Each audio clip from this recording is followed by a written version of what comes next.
Yes breaking news చూస్తున్నాం. తమిళనాట రాజకీయం ఆసక్తికరంగా మారుతోంది. ఎన్నికల్లో అనూహ్య విజయం సాధించి డిఎంకే మిత్రపక్షాల సహాయంతో విజయ్ ప్రభుత్వం ఏర్పాటు చేశారు. బలపరీక్షలో నెగ్గారు. మరి ఇక ఇబ్బంది లేదని చెప్పేసి భావిస్తున్న సమయంలో ఆకస్మికంగా మాజీ సీఎం స్టాలిన్ అప్పుడే విజయ్ ప్రభుత్వం కూలిపోవడం గురించి అయితే చేసినటువంటి వ్యాఖ్యలు సంచలనంగా మారిపోయాయి. మరి ఈ సమయంలోనే విజయ్ అలర్ట్ అయ్యారు. అటు అన్నాడీఎంకే చీలిక వర్గం మద్దతు ఉన్నా కూడా సాంకేతిక కారణాల వలన అయితే కొత్త వ్యూహం అమలుకు అయితే ఆయన సిద్ధమైనట్టు తెలుస్తా ఉంది. మరి ఈ సమయంలో ఢిల్లీ పర్యటన రాజకీయంగా అయితే ఆసక్తి పెంచుతా ఉంది.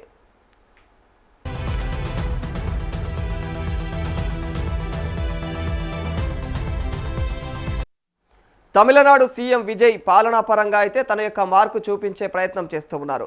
ఇదే సమయంలో రాజకీయంగాను కొత్త వ్యూహాలు అమలుకైతే సిద్ధమయ్యారు. మరి 108 స్థానాలతో గెలిచినటువంటి విజయ్ డిఎంకే మిత్రపక్షాల సహాయంతో 120 సీట్ల మద్దతుతో ప్రభుత్వం ఏర్పాటు చేశారు. కాగా విజయ్తో కలిసినందుకు అయితే కాంగ్రెస్తో ఇక కట్టి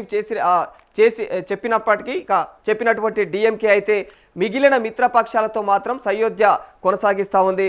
కాగా అసెంబ్లీ వేదికగా తమ యొక్క మిత్రపక్షాలతోనే విజయ్ ప్రభుత్వ మనుగడైతే కొనసాగుతుందని ఉదయనిధి స్టాలిన్ చెప్పుకొచ్చారు.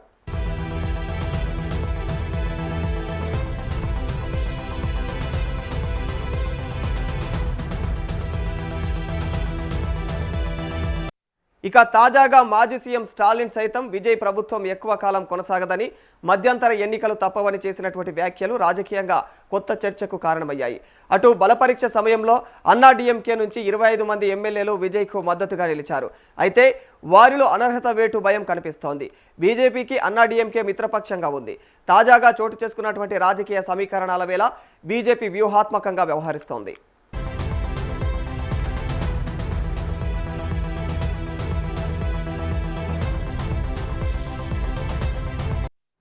కాగా ఈ నెల 22న విజయ్ ఢిల్లీ వెళ్తూ ఉన్నారు. మరి ప్రధాని మోదీ సహా పలువురు కేంద్ర మంత్రులనైతే కలవనున్నట్లు తెలుస్తూ ఉంది.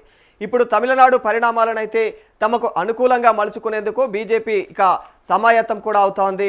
విజయ్ ప్రభుత్వానికి సంఖ్యాపరంగా కూడా ఇబ్బంది లేకుండా అన్నాడీఎంకే చీలిక వర్గం పైన ఎలాంటి చర్యలకు ఒత్తిడి చేయకూడదనే వ్యూహాత్మకమైనటువంటి కార్యాచరణ కూడా మాజీ సీఎం పళనిస్వామికి ఇక నిర్దేశిస్తూ ఉన్నట్లుగా కూడా ఢిల్లీ వర్గాల సమాచారం తెలుస్తూ ఉంది.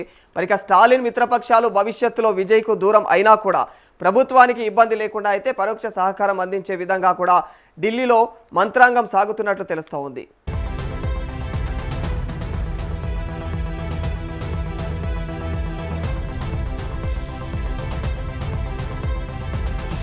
అయితే ఈ పరిణామాలు కాంగ్రెస్కు మింగుడు పడటం లేదు. విజయ్ కోసం తమిళనాడులో బలమైనటువంటి డిఎంకేకు కాంగ్రెస్ దూరమైంది. ఇప్పుడు బీజేపీ మిత్రపక్షంతో విజయ్ ప్రభుత్వ భవిష్యత్తు ముడిపడి ఉండటం అయితే ఇక కాంగ్రెస్ నాయకత్వానికి అంతుచిక్కని అంశంగా మారిపోయింది.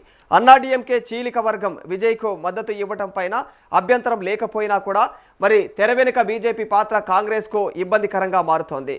దీంతో విజయ్ ఢిల్లీ యాత్ర అధికారికంగా రాజకీయంగా కీలకంగా మారుతోంది.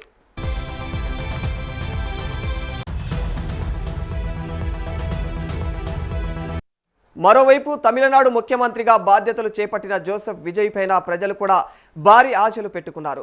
మరి తమకు ఎలాంటి పాలన అందిస్తారా అని చెప్పేసి జనం కూడా ఉత్సుకతతో అయితే ఎదురు చూస్తూ ఉన్నారు. మరి ఈ విషయంలో విజయ్ వారి అంచనాలను ఎలా అందుకుంటారనేది కూడా ఆసక్తికరంగా మారిపోయింది. తొలిసారి ఓటు హక్కు పొందినటువంటి వారు యువత టీవీకే వైపే మొగ్గు చూపింది. మరి దీంతో వారి ఆకాంక్షలను అయితే విజయ్ నెరవేర్చాల్సి ఉంటుంది. మరి విజయ్ పైన ఎన్నో ఆశలు పెట్టుకున్నటువంటి యువత ఏ రోజు ఏం చేస్తారని చెప్పేసి అయితే ఆశగా ఎదురు చూస్తూ ఉన్నారు. దీనిపైన సోషల్ మీడియాలో కూడా చర్చలు, వీడియోలు వైరల్ అవుతూ ఉన్నాయి. ఇక కొత్త తరహా రాజకీయాలు, పాలనలో మార్పులు తీసుకువస్తారని చెప్పేసి ఎన్నికల్లో చేసినటువంటి వాగ్దానాలను ఆయన ఎలా నెరవేరుస్తారనే చర్చ కూడా కొనసాగుతోంది.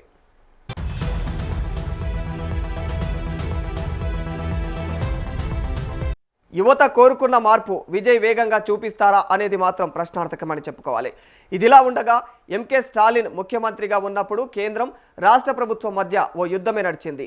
దీంతో కేంద్రం నుంచి రాష్ట్రానికి నిధులైతే నిలిచిపోయాయి. రాష్ట్రం పైన మోదీ ప్రభుత్వం కక్ష కట్టిందని, మరి ఏదైతే నిధులే ఇవ్వడం లేదనే అంశాన్ని కూడా ప్రజల్లోకి బలంగా తీసుకెళ్లారు ఎంకే స్టాలిన్. ఇక విజయ్ హయాంలో ఈ పరిస్థితి మారుతుందా అనేది ఆసక్తి రేపుతోంది. ఇదిలా ఉండగా తమిళనాడు నూతన ముఖ్యమంత్రి జోసెఫ్ విజయ్ ఢిల్లీ పర్యటనకు సిద్ధమవుతూ ఉన్నారు. ఈ నేపథ్యంలో ఆయన కేంద్రంతో ఇక సఖ్యత పాటిస్తారా అనేది ఇక సందేహంగానే మారిపోతూ ఉంది.